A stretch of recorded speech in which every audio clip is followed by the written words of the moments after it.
नमस्कार दोस्तों।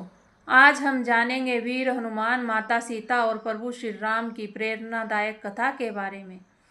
जब रावण माता सीता का हरण करके उन्हें लंका ले गया, तब प्रभु श्री राम और लक्ष्मण उन्हें खोजते खोजते वन वन भटक रहे थे।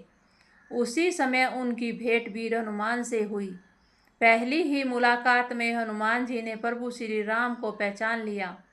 उन्होंने धीरे से कहा, प्रभु, आज से मेरा जीवन आपके चरणों में समर्पित है। श्री राम ने हनुमान जी के प्रेम और सेवा भाव को देखकर उन्हें अपने हृदय से लगा लिया।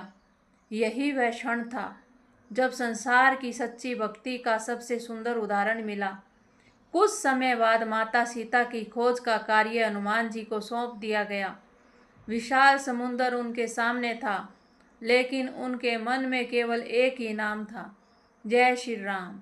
उन्होंने श्री राम का स्मरण किया और एक ही छलांग में समुद्र पार कर लंका पहुंच गए।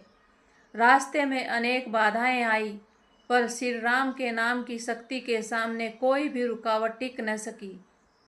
लंका पहुंचकर हनुमान जी ने हर स्थान पर माता सीता को खोजा।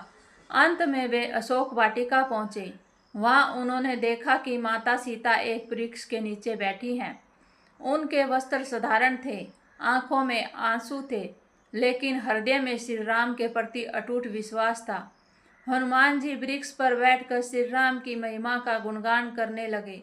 जब माता सीता ने यह सुना तो उन्हें आश्चर्य हुआ कि लंका में कोई श्री राम का नाम कैसे ले सकता है। तब हनुमान जी नीचे उतरे और विनम्रता से बोले, माता, मैं प्रभु श्री राम का दूत हूँ।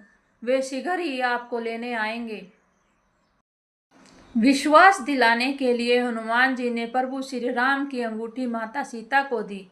अंगूठी देखते ही माता सीता की आंखों से आनंद के आंसू बह निकले। उन्होंने कहा, अब मुझे पूरा विश्वास है कि मेरे प्रभु अवश्य आएंगे।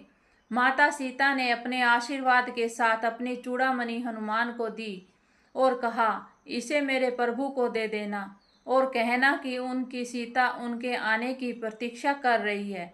हनुमान जी ने सोचा कि अब रावण को भी श्री राम की शक्ति का संदेश मिलना चाहिए। उन्होंने अशोक वाटिका उजाड़ दी। रावण के अनेक योद्धा उनसे हार गए।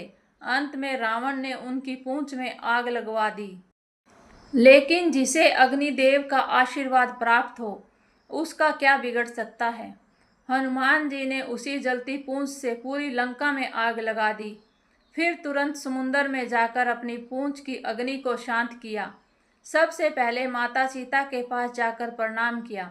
उन्होंने कहा, माता, चिंता मत कीजिए, आपके श्री राम बहुत जल्द आ जाएंगे। इसके बाद हनुमान जी वापस श्री राम के पास पहुँचे। उन्होंने माता सीता की चूड़ामणि प्रभु को सौंप दी। उसे देखकर ही श्री राम के आंखें भर आई। उन्होंने हनुमान जी को गले लगाकर कहा, हनुमान, तुम्हारे इस उपकार का बदला मैं कभी नहीं चुका सकता। फिर श्री राम ने वानर सेना के साथ लंका पर चढ़ाई की। भीषण युद्ध हुआ और अंत में अधर्म पर धर्म की विजय हुई। रावण का अंत हुआ और माता सीता का सम्मानपूर्वक उद्धार हुआ। यह कथा हमें सिखाती है कि सच्ची भक्ति केवल पूजा करने से नहीं, बल्कि सेवा, साहस, निष्ठा और विश्वास से सिद्ध होती है। वीर हनुमान ने अपने बल का कभी अहंकार नहीं किया। उन्होंने हर सफलता का श्रेय केवल श्री राम के नाम को दिया। इसलिए जीवन में चाहे कितनी भी कठिनाइयां आए, यदि हमारे हृदय में श्री राम का विश्वास और हनुमान जी जैसी निस्वार्थ सेवा की भावना हो, तो हर बाधा छोटी हो जाती है और अंत में सत्य की ही विजय होती है। बोलो जय श्री राम, बोलो जय वीर हनुमान।